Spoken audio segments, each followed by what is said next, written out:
Flow-RT workshop. So excited to have Rhino users from the user community today, team members from McNeil and Associates. This product wouldn't be possible without their partnership and development support. The Orca 3D Marine CFD team members also were instrumental in helping Simerics better understand the Rhino APIs, and that Orca 3D has worked with Rhino for a number of years. And of course, the Simerics uh, executive team and development team. My name is Rich Moore, and I'm Executive Vice President of Strategy, OEMs, and Partners for Simerics. And I'm joined today by Lei Shi, our lead developer for Rhino Flow-RT and lead developer on all of our OEMs and partners products. And of course, Alex Jang, many of you know Alex as our lead application engineer for Rhino Flow-RT and other OEMs and partners products from Simerics. Just a quick review of today's workshop content. Why CFD inside of Rhino? That's really the question. Or, maybe a different question is, how come someone hasn't successfully put CFD inside of Rhino over the years? And we have a terrific customer example all the way from Zurich, Switzerland. We are going to hear a presentation from Ernst Rohner, who is a world-class, high-end sail designer, designing sails for clients and customers in Europe that expect a very high design standard. And you'll see what Ernst has been able to accomplish in Rhino Flow-RT. We'll then have Alex walk you through how to use Rhino Flow-RT, what happens when you make a design change in Rhino, and watch the CFD update. And then, of course, how to use the Rhino Flow-RT results within your process. We'll also talk about some resources that will help you get started with Rhino Flow-RT. And we'll announce some special Rhino Flow-RT pricing for the attendees of this session and for the early adoption, early release end users who have helped us over the last 12 months. Okay, just a little backdrop on Simerics Inc. before we get started. We're headquartered in Bellevue, Washington, just outside of Seattle. And we have a global presence, as you can see here, with regional offices and prestigious analyst resellers located throughout the globe. And we have been developing high-end CFD physics for 14 years with many technical advantages that we'll talk about that has been available to 500,000. There's approximately 500,000 analysts in the world, and now are available to the 4.5 million CAD users.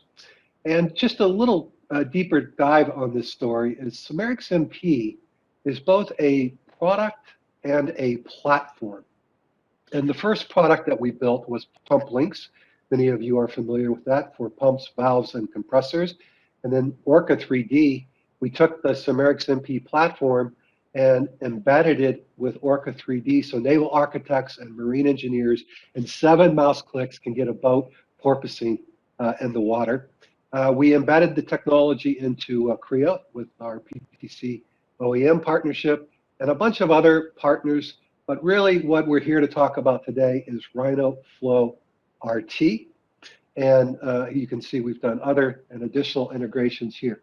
But the common theme here is to take high-end analyst CFD functionality and embed it into the modeling tool that you use every day of the week so that its CFD becomes usable, and it has to be affordable, but most importantly, it has to be prototype accurate. So that's what we've done with Rhino Flow-RT. Think of Simerics inside of Rhino, and that's what we've done with some other partners. Now, I think there's 2 sort of commonalities about the Rhino users out there today. One, you're all pretty much modeling experts. I am amazed at what the Rhino community are capable of modeling, from sailboats to airplanes to cars the curvy buildings, and everything in between. It is amazing. And of course, the Rhino modeling capabilities enable that, but it's really the community and your know-how and your expertise. So I would place your expertise in modeling, and I would call you modeling experts, and for sure, without a doubt. You're not CFD experts. That is also for sure. And because you're modeling experts and you're not CFD experts, this has created a void in the CFD workflow when it comes to Rhino. And so this really makes your design and your modeling slow to match hardware prototypes. Or another way to think of slow is expensive, because you might have to outsource this to an analyst or a group of analysts. Of course, they don't know how to model. They don't know anything about Rhino. So as soon as you outsource, you lose that modeling expertise advantage. So the whole idea between McNeil and Associates and Simerics Inc. was, could we collapse? Could we fill this workflow void for Rhino by providing CFD in a usable, affordable, and hardware prototype accurate way? And so Rhino users actually need CFD. And in fact, Rhino users know more about what we call the unseeable portion of your designs, the part that you need to simulate. And using Rhino Flow-RT, you can model and simulate simultaneously in Rhino as you model with high-end CFD functionality. And you will, over time, be able to model any of these, what we call Rhino fluids, gases, bubbles, heat, temperature, pressure forces, velocity, water, and so on. There are about 1,500 high-end properties that we've embedded into Rhino in the form of Rhino Flow-RT. You see here the platform, and then we put it inside of Rhino Flow-RT. Go back to this question that I started with. Why CFD inside of Rhino? Why CFD for Rhino users? Well, first of all, we put it in the Rhino UI. So you have the same, pan and zoom and all the things that you're familiar with. And we turn CFD on this time as you model in Rhino Flow-RT. It's not something that you go and do. It is happening as you model. No CFD experience required or needed. And you model and simulate at the same time. So back to this point, Rhino users are not CFD experts. Here is the problem. We said it was slow to match hardware prototypes. Our value proposition to you is a fast way to simulate as you model and a fast way to march hardware prototypes. What you model in CFD and Rhino Flow-RT will work as if you built the hardware, the physical device. Right? So what's in Rhino Flow-RT for you in this workshop today? For ownership on this call and management, you can get Rhino fluids into your models and designs. You can have a consistent CFD workflow. There is low-hanging fruit here that will reduce the design and number of design iterations as it relates to prototypes. Building prototypes, the cycles for designing those prototypes, and the costs to actually watch them run and operate. As you know, with modeling the unseeable, you want to model in multiple working conditions or operating conditions, different temperatures, different wind velocity, different pressure, and so forth. And you can do that from the comfort of your desk. For the designers and engineers, the Rhino modelers on the call, you get usable, intuitive, accurate, affordable, high-end CFD as part of your Rhino model and process, and fast way to accurately prototype. Okay, so why is this possible? Finally, why is CFD usable in Rhino? Let me just tell you a few of the reasons, and then I'll turn it over to Ernst from Zurich to talk about his use case. First of all, it starts with our strategic partnership with McNeil. We use the same APIs as the Rhino developers. And as we've developed this product, we've had incredible support and collaboration, almost jointly developed with McNeil. They've been terrific, from Bob to Scott to Sandy to the developers that we've worked with over there who have supported Leishi and our team. Rhino Flow-RT plugin is available in Rhino 6 and Rhino 7. Will be available in Rhino 8, 9, 10, and so on. Again, use the same UI controls as Rhino. You get high-end CFD functionality embedded into your Rhino model. And this is one of the advantages I'll detail in a little bit more, with a little bit more information here in a minute.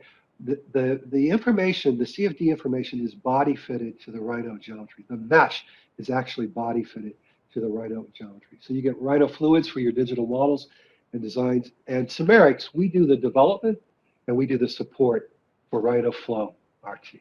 Okay, so what really makes this possible, the challenge with CFD in the past has been meshing. To successfully use CFD in the past, you have had to use 3 or 4 or 5 or no 3 or 4 or 5 different meshing methodologies. With Rhino Flow-RT, the mesher is automatically, and it actually happens behind the scenes. You don't even know what's happening, but let me tell you what happens. It starts out with a coarse mesh, and then it goes from coarse to fine, to finer to finest around every sharp edge and curvy and complex geometry that you have within your Rhino model. This is really the trick for designers and engineers to successfully use CFD. And so the Rhino Flow-RT mesh is body fitted, and this is terrific for designers and engineers. It arbitrarily fits itself to your geometry, so you don't have to worry about all the details on how to make that happen. And it does it with a high quality grid. It does it in seconds, so every now and then minutes, but most of the time seconds. And the other advantage that we have is that we split the mesh as we connect it to our solver. So our formulas and equations in our solver for both fluids and heat, right? We split the connection so that we run every other calculation. Think of on, off, on, off, on, off, binary, on, off, on, off. We do that 50% fewer times than any other high-end solution out there, but come up with as accurate or more accurate of an answer than any of the other high-end solutions out there. So think of this, fast meshing as you model, and then fast solving as you model. Those are two characteristics that are required to make CFD usable for the Rhino user community. We also paint in real time and animate in real time. So as you're modeling, you can see the unseeable portion of your design. Okay, so thank you for allowing me to go through that introduction and value proposition for Rhino Flow-RT. And I am very, very pleased and proud to introduce Ernst Roeder. Ernst is based in Zurich, Switzerland. He is a world-class high-end sail designer. He works collaboratively with his customers who demand high performance and actually know a lot about the sailboats that Ernst helps design. Alex, if you could give the screen to Ernst, that would be terrific. Good afternoon, everybody. I'm calling in from Zurich. Thanks a lot for having me here in this session. I'm pleased to show you what you can do with Flow-RT. I have used it as a little bit as a trial horse for my sail design business, and checked if it's usable, and I have prepared a small presentation to show you or give you a little bit an impression what is possible with the current status of Flow-RT. And let's start now.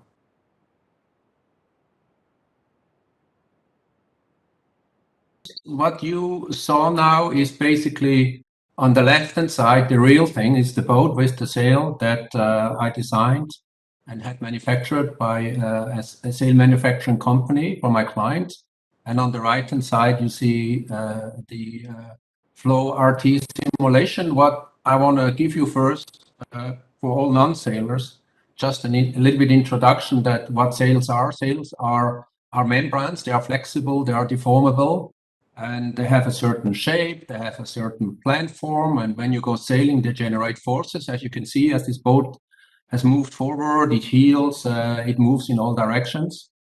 And what you can see on the right-hand side is a small video clip of a Flow-RT simulation that can be used to simulate these forces and actually also analyze these forces and see if that shape makes sense and if that shape is actually in some sort optimized. And if you go now to the next slide, which is just a short clip about the sail design process. It's not everything. It's sail designing. It's much more, as it involves many more steps from the start to the end. But what I want to say here is the following.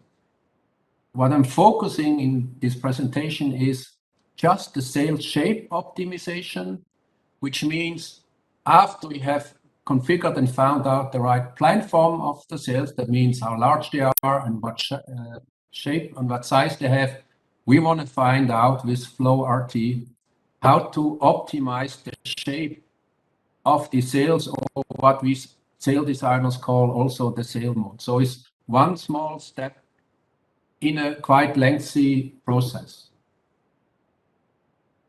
So what are we trying to find out?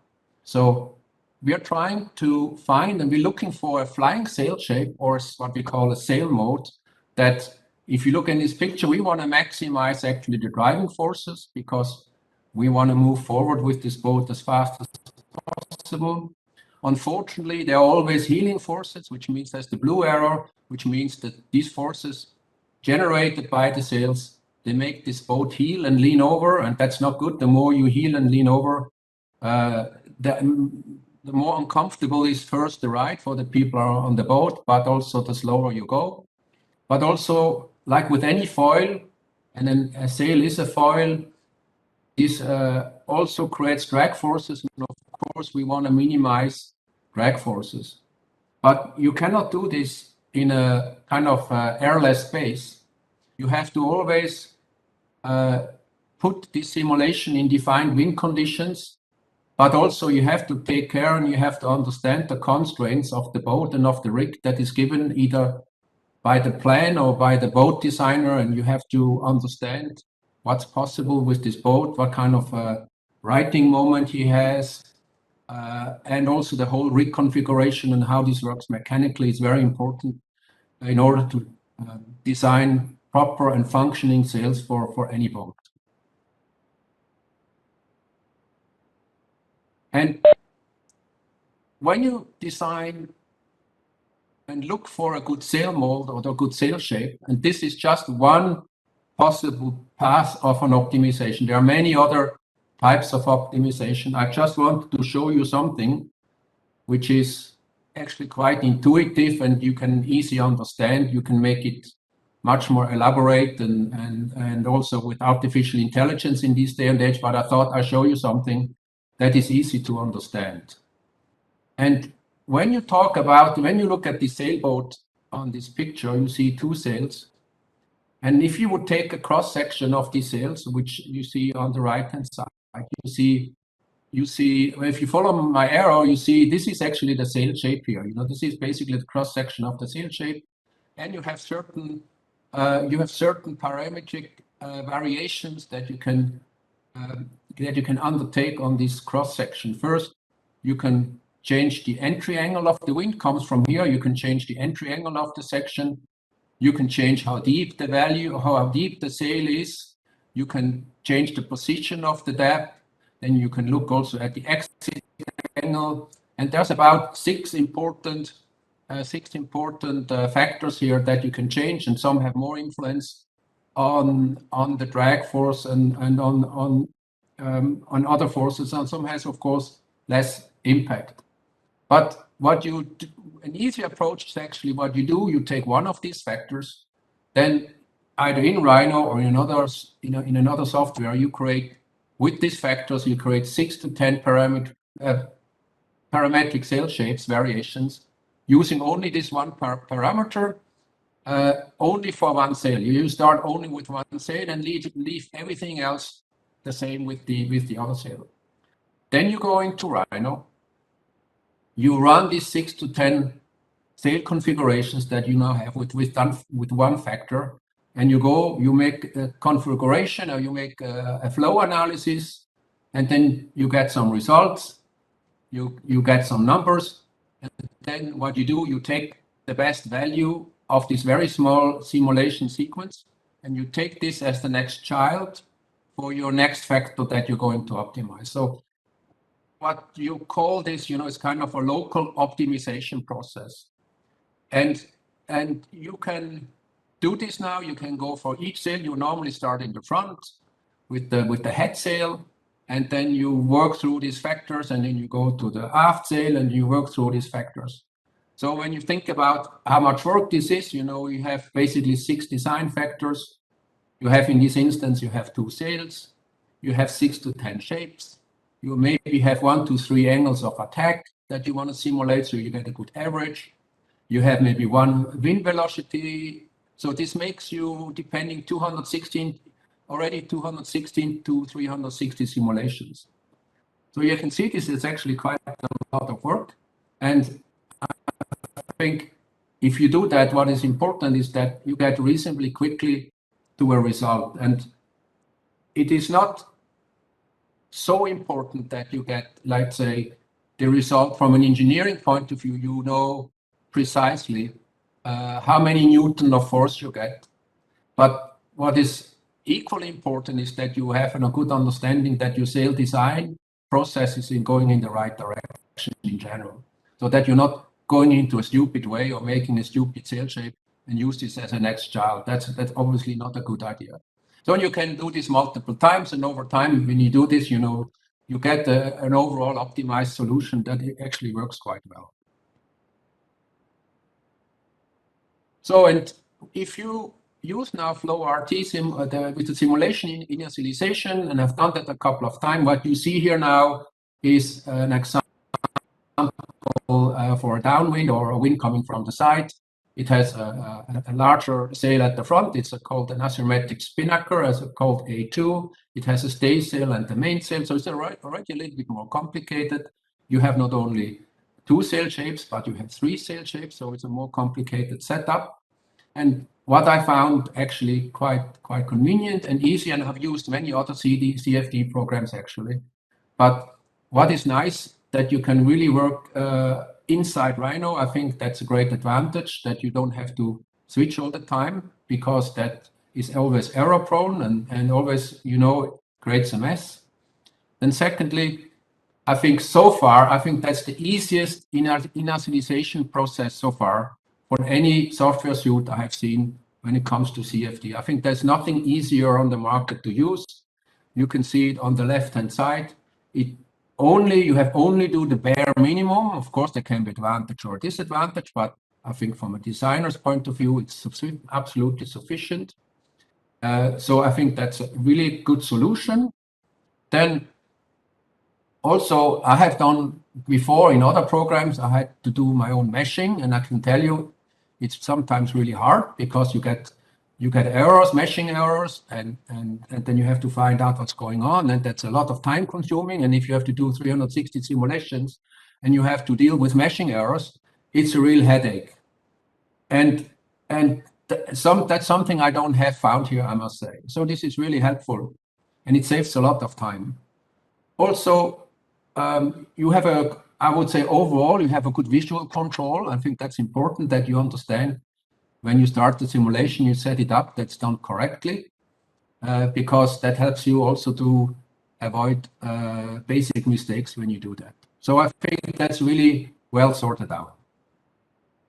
And if we go to the next slide, so what you see here is actually a Flow-RT simulation result. And so what I want to show here is actually, this is not a good simulation. That's why I choose it. I purposely make the simulation look not good.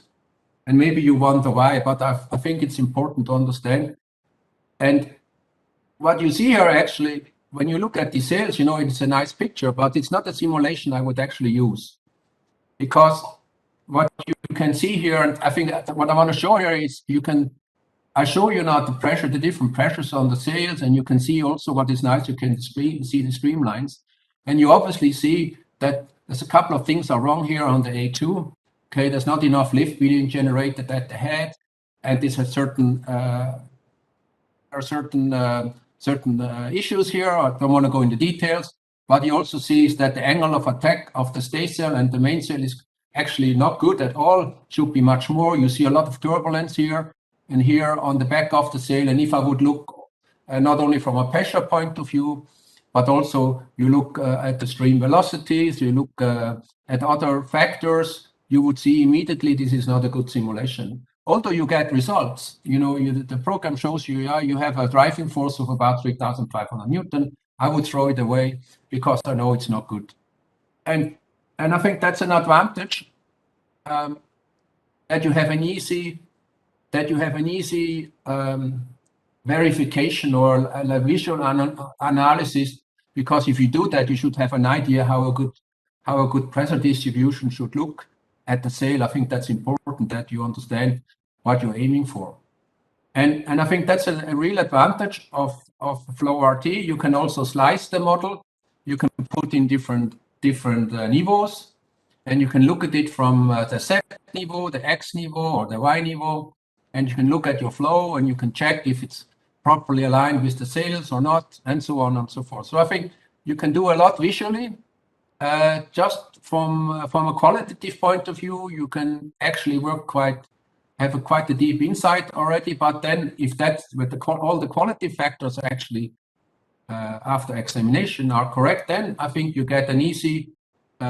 Here in this case, you get the total X forces, Y forces, and Z forces, depending on the alignment of the model, of course, in what we call here the wind tunnel. So with this, with the last slide, I would like to just to conclude and tell you again what I think I like with the Flow-RT simulation. First, I think I can simulate any sail or any sail combination in any condition. I think that's important, so you can cover more ground here. Then I must say, compared to other CFD programs, it's quite fast and reliable.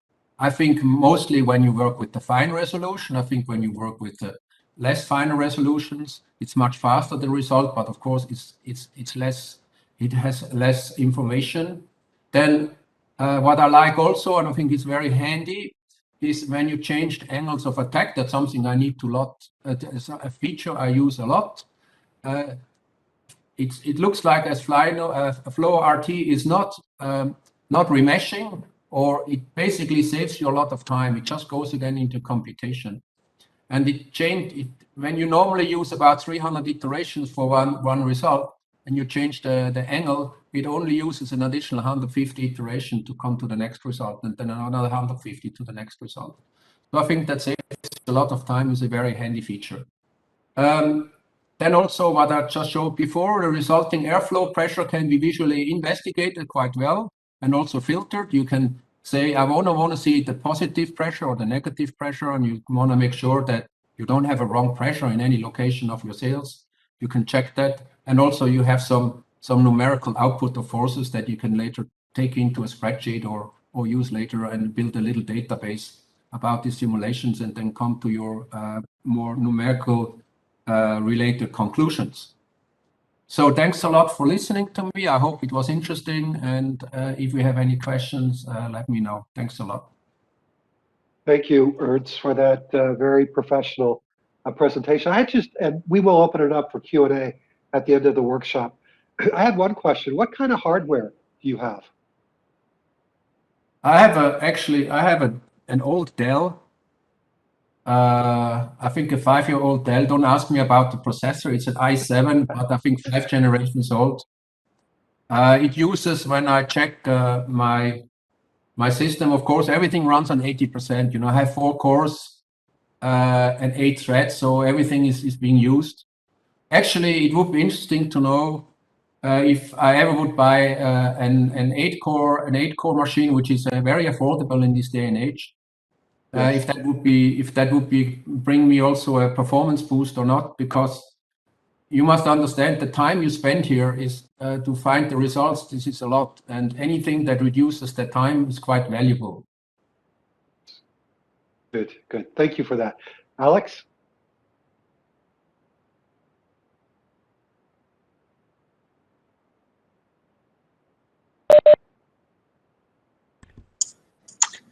I have a question, Ernst. Can you hear me?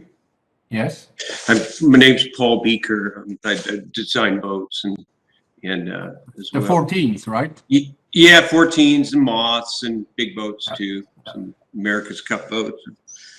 But the what I was interested in is the force setup on it. Is it, you know, obviously you're usually solving to a roll moment, and so are you finding that you know, setting it up so you're you know, can monitor or see the roll moment easy, Yeah. you know, fairly easily. Is that fairly straightforward, or? Right now, I can't do all the calculations because right now the output is limited from Rhino RT, and it's something I have addressed to Simerics. Yeah. That, of course, if you have forces, you want to know where these forces are. Yeah, right? that's what it's a lot of times it's not, yeah, you get your total forces, but really what you're trying to solve for is a roll moment. Absolutely. Yeah, absolutely. And that's something I have addressed, and I think that's being looked at the moment. If you calculate forces, you want to know where your center of efforts are, and so on and so forth. Yeah. Otherwise, you are in airless space, in a vacuum, and it's not very helpful. But that's I have addressed these questions, and I think Simeric seems to be quite understanding of that. Okay.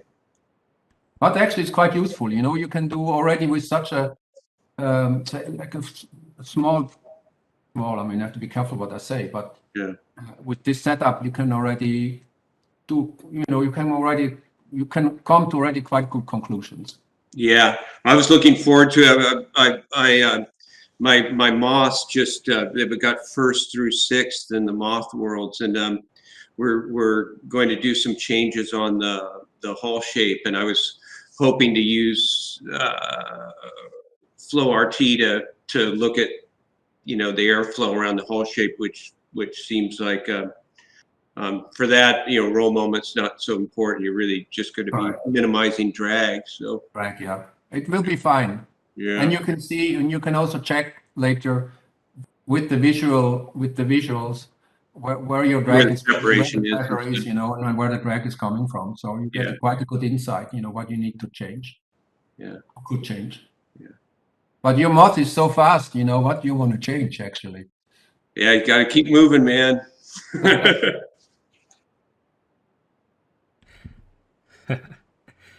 All right. Well, thank you so much, Ernst, for your presentation. Fantastic. So I think at this point, what we can do is move into the software itself. So, you know, one thing I think is one of the biggest ironies, you know, is how we as engineers are supposed to be on the bleeding edge of technology, right? Bringing better and better products to market.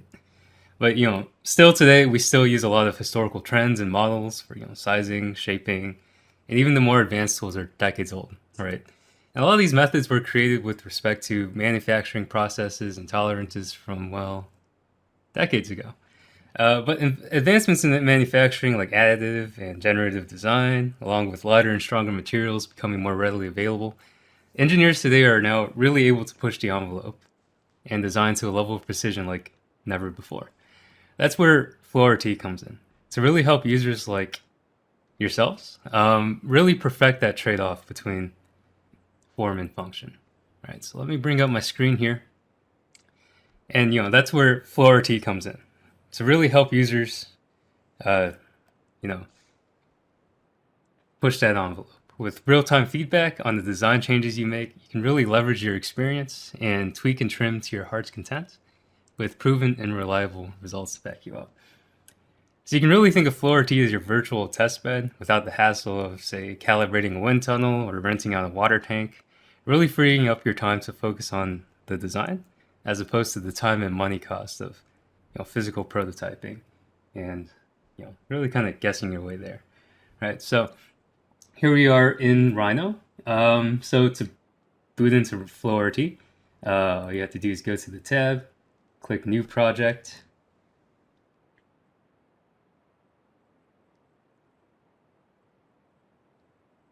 and we're ready to go.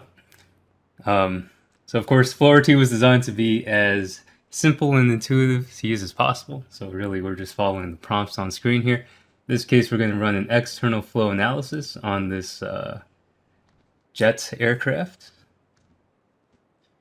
All right, and everything you need really is here in this panel right here. So what we call the Flow-RT panel. So here you can select the type of fluid you want to run through there. Of course, really for these external flows, it's going to be air or water for the most part. But we do have these other materials placed in for the upcoming internal flow features. You can set your ground direction. So, if this was a car, then we want to set the ground direction. And in this case, it's an aircraft. So flying in the air, we'll just set a ground of none. We can also set the wind speed that we expect it to be operating at. We'll just leave it at the default. And we'll also leave it at the default orientation. So let's say we just want to study this with a parallel headwind. So from here, all you have to do is click play and then just give it a moment to set everything up. All right, so when you press play, it's already taken care of all of those, let's say, traditional barriers of entry to CFD, right? Setting up your boundary conditions and giving you an appropriate mesh that can actually give you good results. And from there, all that's left for you is to analyze those results and get a deeper level of understanding of your design than ever before. So you can see here we already have actionable results up on the screen. It's going to be constantly running in the background, but if we take a look at our XY plot panel, we can see we reached a fairly converged solution very, very quickly. So we can kind of flip through here, and for now, we give you numbers for drag, lift, as well as the forces in the Cartesian directions. So what these values do is they give you kind of a holistic measure of the performance of your model and design.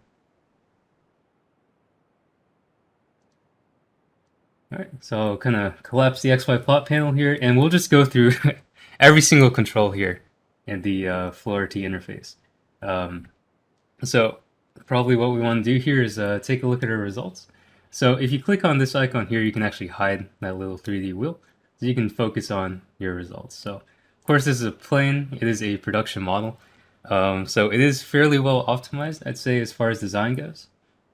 We can see here, we can follow the streamlines to see how that flow looks. That gives you a nice intuitive holistic view of the performance of your model.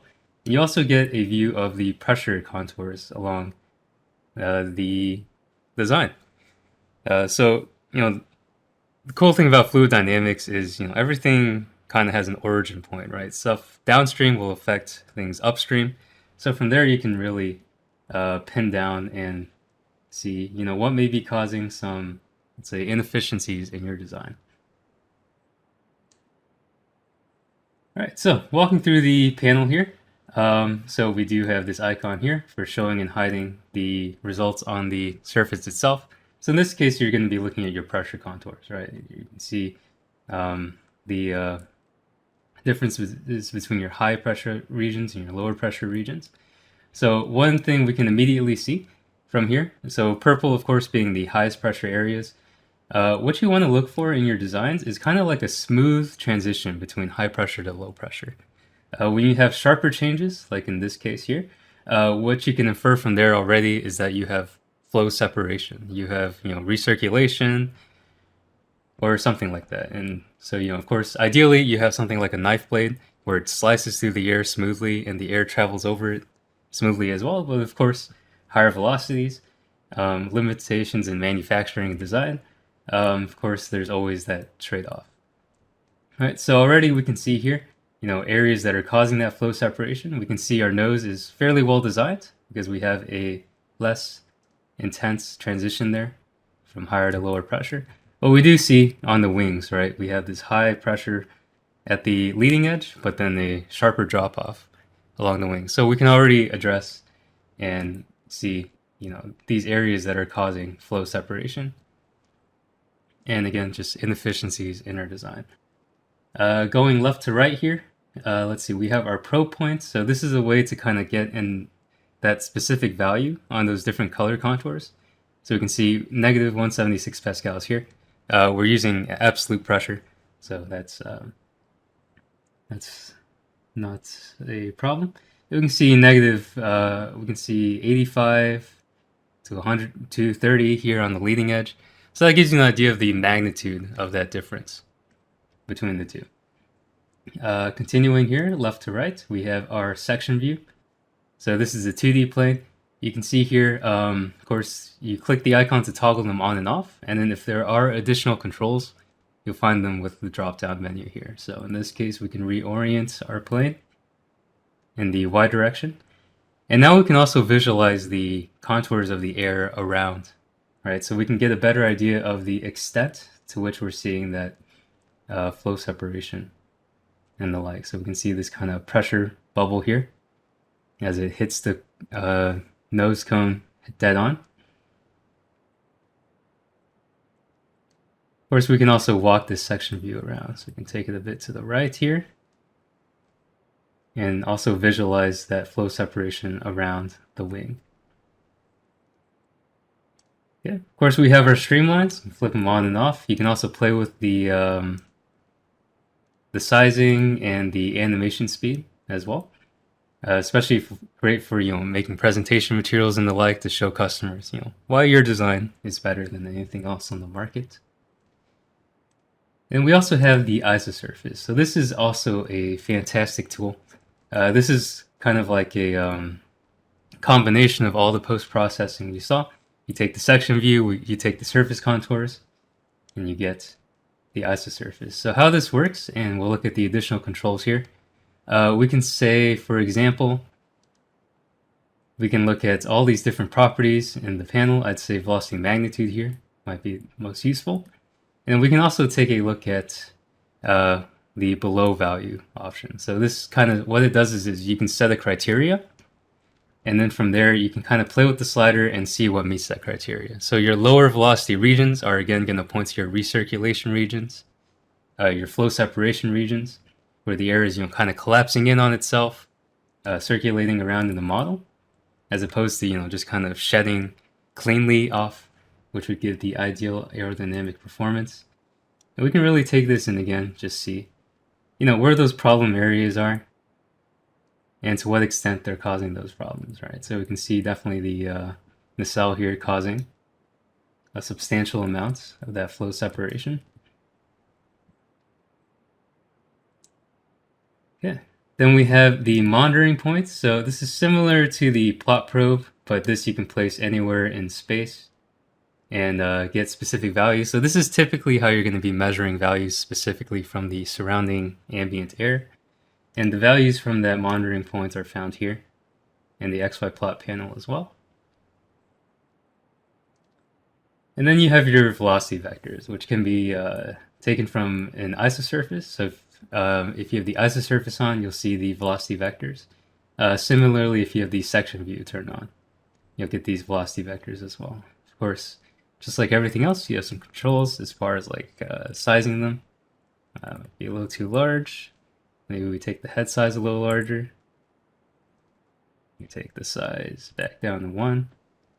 So this is just another way to kind of visualize the flow in maybe a little more detail.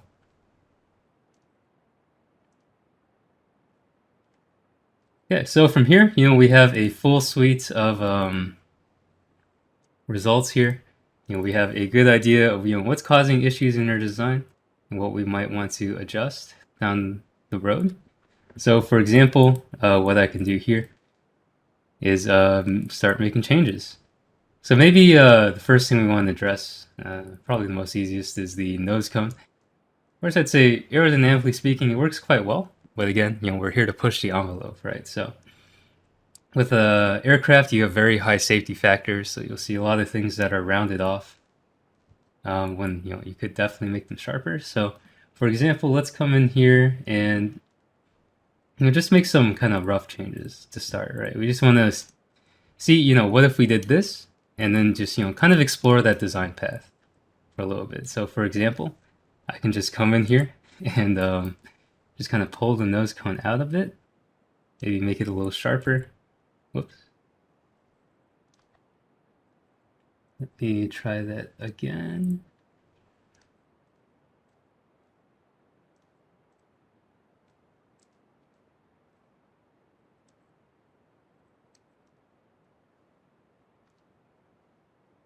All right, we'll give it a second to rebuild that.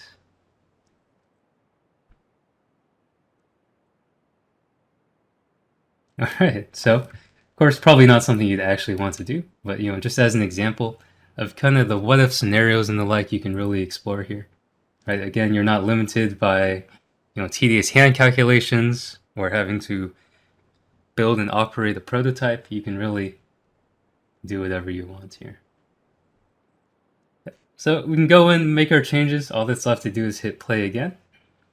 Give her a second to update.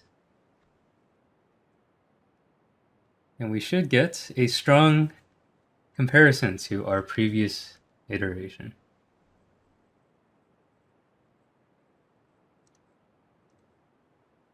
Oh, that's the isosurface.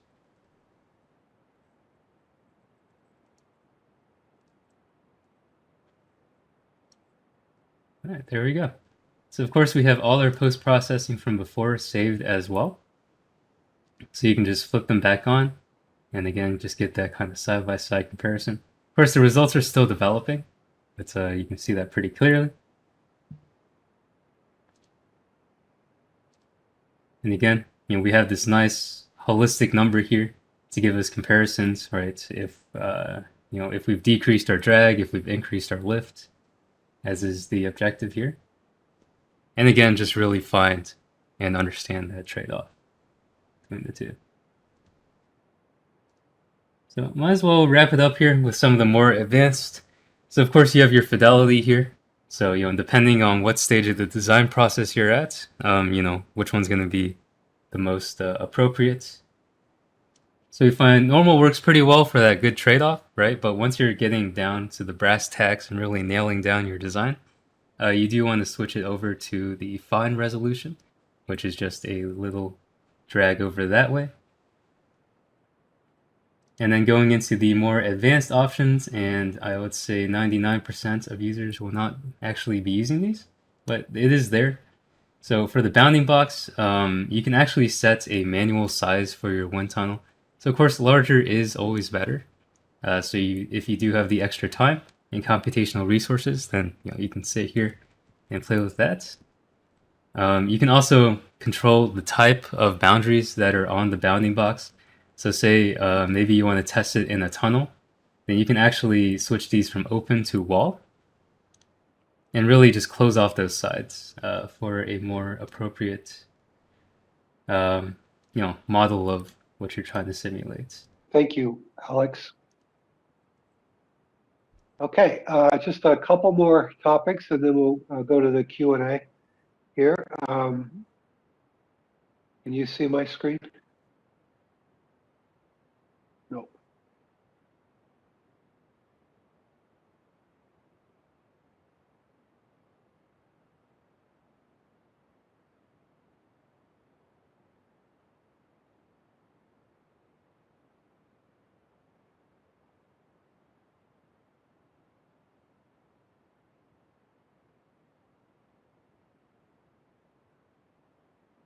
And Alex, can you see my screen? Yes, we can. Okay, good. Thank you. So some resources that are available to you. We have a how to use video, right? Hang on right there. There you go. Sorry. We have some resources for you. So we have a Rhino Flow-RT how to use video. We come out occasionally with what's new because we continue to listen to the Rhino community. As Ernst said, there's a couple things he asked us to add. For example, lift direction is something we're adding. The center of effort and a graphical way to look at the forces. And we've heard lots of suggestions, and every time we hear something, we add it as quickly as possible. We have the installation guide, the user guide. For example, this workshop will be posted on Food for Rhino as a resource. And more and more online content on McNeil's site and the Simerics website. And please take note of my email address and Alex. Alex is a good resource to know. We have put together some special pricing. And one of the things we didn't talk about is how expensive CFD is. If you look over here on the right-hand side at the high end of the market, it really is anywhere from $15,000 to $60,000 per year per user.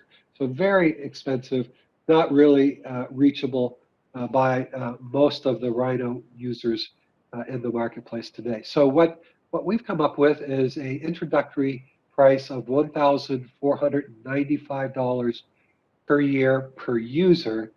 But because of the cooperation that we've had from the community, we want to make that $1,195 per user per year. So let me just kind of go to this one to leave you with that point, $1,195 per year per user. And it doesn't matter if it's Rhino 6 or Rhino 7. And then, of course, that goes with all the releases. So, we want to say thank you to the community for being supportive and helping us with our early releases and early adoption program. It's amazing now the number of Rhino Flow-RT users we have, and I expect that will accelerate. Okay, let me go over here to Q&A. So, Alex, I think there's a question in the chat box. Maybe start there, and then if you can type in your question in the chat box, or feel free to verbally ask a question. Hi, Sergi from ID Be Creative, a small design studio from Barcelona.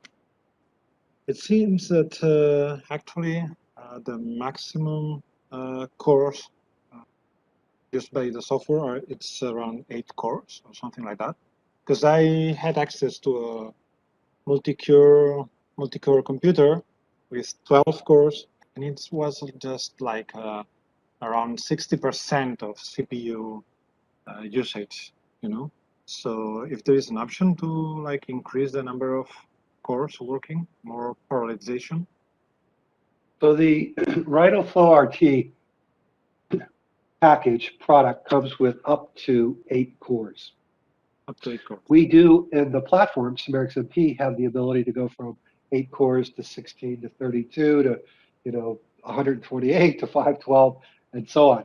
We haven't enabled that in Rhino Flow-RT yet, but is something that based on, let's call it user demand, we can enable, and you can also connect to some of the other products that we have that would allow you to have more cores. So kind of the answer is no. It's up to 8 cores right now. We think that should address a high percentage of the problems that Rhino users have, and then we want to watch and see if we need to add more cores to that over time. Okay. Thank you. Any more? Those are terrific questions, by the way. Thank you. All right. Well, listen, thank all of you for attending the Rhino Flow-RT workshop today. A special thank you to Ernst Roeder for his example, a very good example. We truly appreciate your partnership and your work as a customer for Rhino Flow-RT. Feel free to email myself or Alex. And also want to say thank you to Lei Shi, our lead developer, who is in the meeting today. And of course, the McNeil and Associates team, Bob and Scott and Sandy and the developers and the whole network there. Rhino Flow-RT wouldn't have come to market without your support and help, and we truly appreciate it. Thank you very much. Have a great day.